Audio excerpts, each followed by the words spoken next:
எரேமியா அதிகாரம் 15 வசனம் 19. நீ திரும்பினால் நான் உன்னை திரும்ப சீர்படுத்துவேன், என் முகத்திற்கு முன்பாக நிலைத்தும் இருப்பாய்.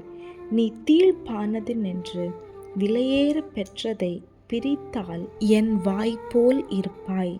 நீ அவர்களிடத்தில் திரும்பாமல் அவர்கள் உன்னிடத்தில் திரும்புவார்கள் என்று கர்த்தர் சொல்லுகிறார். இன்னைக்கு கர்த்தர் சில ஆசீர்வாதங்களை நம்ம மேலே வைக்கிறாங்க.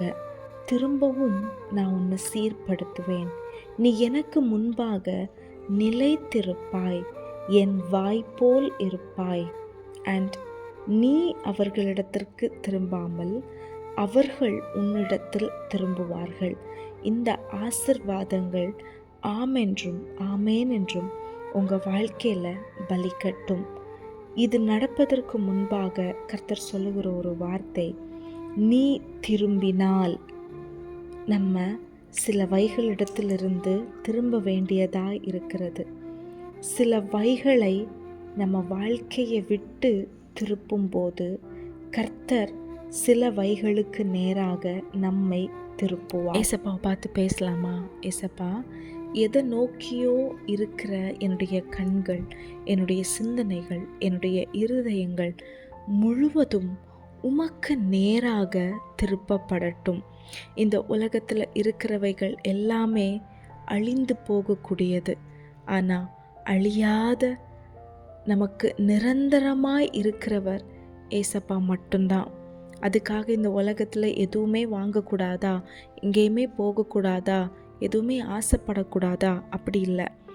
கர்த்தரை மட்டுமே நம்மளுடைய ஃபோக்கஸாக, நம்மளுடைய பார்வையில், நம்மளுடைய சிந்தனையில் அவரை மட்டுமே முழுவதுமாய் இடம் கொடுத்து நம்ம அப்படி இருக்கும்போது நமக்கு வேண்டியது, நமக்கு தேவையானது எல்லாமே ஆட்டோமேட்டிக்காக நம்மளை ஃபாலோ பண்ணும், நமக்கு பின்பாக வரும், நம்மளிடத்துல வந்து சேரும்.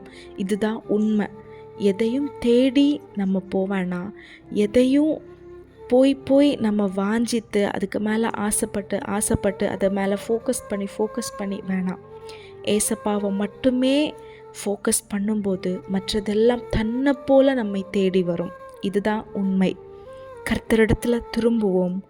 கர்த்தர் நம்மை சீர்படுத்துவாராக.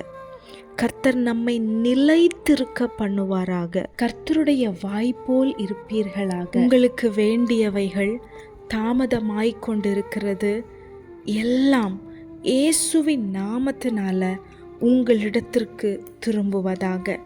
ஆமேன் சொல்லி இந்த வார்த்தைகளை ரிசீவ் பண்ணுங்க. இந்த வார்த்தைகள் உங்கள் வாழ்க்கையில் பலிக்கட்டும். இயேசுவின் நாமத்தினால நீங்கள் கர்த்தரிடத்துல திரும்புங்க.